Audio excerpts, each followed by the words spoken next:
Olá! Para os que não me conhecem, eu sou Rubens Almondes, professor de matemática do IFP Campus Picos, e no slide de hoje vamos tratar sobre a inclinação da reta. Então, seja uma reta R do plano cartesiano, ela não paralela ao eixo x, nós vamos fixar em R dois pontos, no caso A e B. Nós vamos convencionar que o sentido positivo da reta é aquele que parte do menor para o maior. No sentido da leitura, a gente sempre lê da esquerda para a direita. Se essa reta estiver subindo da esquerda para a direita, a gente considera ela positiva. Se ela estiver descendo no sentido da esquerda para a direita, ela vai ser no sentido negativo.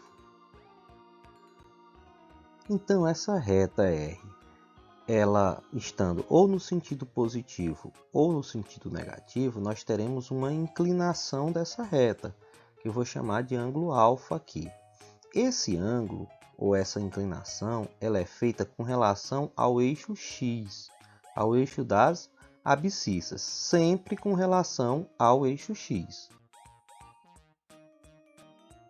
Se nós olharmos aqui, quando o meu ângulo estiver entre 0 e 90 graus, a minha reta ela é crescente e vai ter mais ou menos esse sentido aqui. Se meu ângulo estiver entre 90 e 180, a minha reta ela é decrescente e nós mensuramos a inclinação com esse alfa aqui, ó, sempre o eixo x das abscissas com a minha reta R.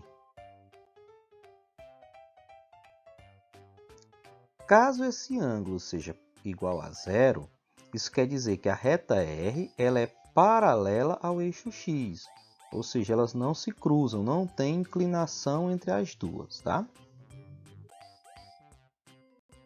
E caso essa reta, esse ângulo de inclinação seja igual a 90 graus, isso quer dizer que a minha reta ela é paralela ao eixo y, faz 90 graus com x, y também faz 90 graus com x, logo R é paralelo ao eixo y.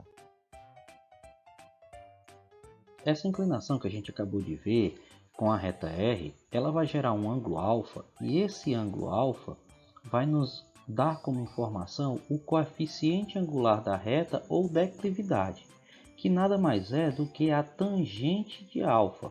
Lembra do que a gente estudou lá no segundo ano, em funções trigonométricas? Aí essa tangente, dependendo de como a inclinação da reta esteja, ela pode ser positiva, pode ser negativa, pode ser nula, ou caso esse ângulo alfa seja um ângulo reto, ou seja, de 90 graus, essa tangente, tá, a gente viu a tangente de 90, ela não é definida dentro do conjunto dos reais. Para que a gente faça o cálculo do coeficiente angular de uma reta, nós vamos precisar de dois de seus pontos, no caso os pontos A e B, que pertencem a essa reta R. Vamos considerar dois casos. O primeiro caso é quando esse ângulo alfa estiver entre 0 e 90, ou seja, a minha reta seja crescente. Nós vamos ter algo parecido com isso aqui. Marquemos os pontos A e B e um terceiro ponto C, de tal forma que ABC seja um triângulo retângulo no ponto C. Vamos tentar encontrar quanto é a tangente do ângulo alfa aqui. Como é que eu calculo a tangente? Cateto oposto dividido pelo cateto adjacente. Quem é o cateto oposto a alfa? É o lado BC. Quem é o cateto adjacente? É o lado AC. Como é que eu encontro o valor de BC? É simples, basta diminuir a ordenada de B menos a ordenada de C. No caso, y de B menos y de A. Por que eu expresso aqui como y de A? Porque como AC ela é uma reta paralela ao eixo x, então o valor de y de C é igual ao valor de y de A. Da mesma forma acontece com o x. Qual o tamanho de AC? É a distância de A até C. Vamos pegar x de B menos x de A, já que o x de B tem o mesmo valor do x de C. Daí temos que a tangente de alfa vai ser y de B menos y de A dividido por x de B menos x de A. Assim, o coeficiente angular de R, que a gente chama de M, é igual a tangente de alfa que é simplesmente y de b menos y de a dividido por x de b menos x de a.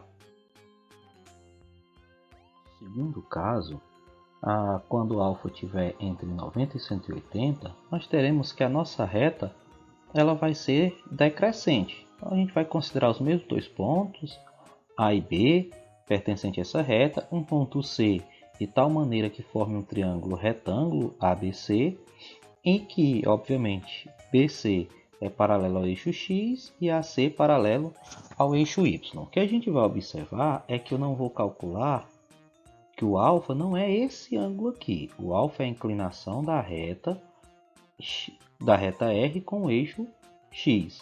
O que é que a gente pode observar? Que essa inclinação aqui me dá o valor desse ângulo, que é 180 menos o valor de alfa. Então, esse ângulo B aqui vai ser 180 menos alfa.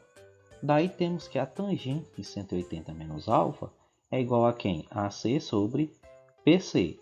Da mesma forma que a gente fez no outro caso, nós vamos encontrar que a tangente desse ângulo aqui é y de A menos y de B dividido por x de B menos x de A. O que a gente vai observar de interessante? É que lá no capítulo de trigonometria, que a gente viu no ano passado, temos que aquelas transformações, 180 menos alfa, isso aqui é um ângulo do segundo quadrante. Quando eu transformo para ele do primeiro quadrante, ele fica o quê? Negativo, já que o ângulo no segundo quadrante, a tangente do ângulo no segundo quadrante é negativa. Daí temos que a tangente de 180 menos alfa, que é nossa simetria, ela é igual a quem? A menos tangente de alfa. Então temos que a menos tangente de alfa é y de A menos y de B sobre x de B menos x de A. Esse menos 1 aqui, ele multiplica aqui com o numerador. Então quando eu multiplicar isso aqui por menos 1 vezes y de A menos y de A. Menos 1 vezes menos y de B mais y de B. Então a gente observa que independente de como esteja a minha reta, seja ela crescente ou decrescente, o coeficiente angular dela vai ser sempre y de B menos y de A dividido por x de B menos x de A. Daí a gente pode escrever matematicamente que o coeficiente angular é igual à variação do y dividido pela variação do x.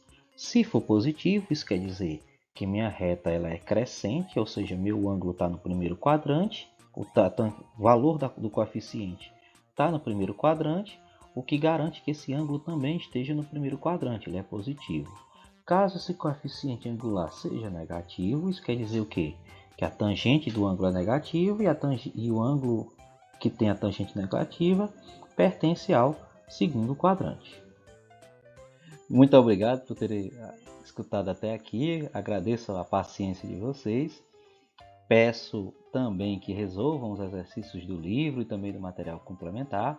E também dizer que a partir de hoje eu estarei deixando lá no mural um espaço para dúvidas. Quaisquer dúvidas, por favor, postem lá para a gente utilizar a plataforma e poder, inclusive, nesse momento de avaliação do projeto piloto, verificar se essa funcionalidade ela vai surtir bem. Além do mais, pode ser que sua dúvida seja a dúvida de um colega e aí a gente acaba sanando vários colegas, várias dúvidas de uma vez só, tá? Mais uma vez, muito obrigado e até a próxima.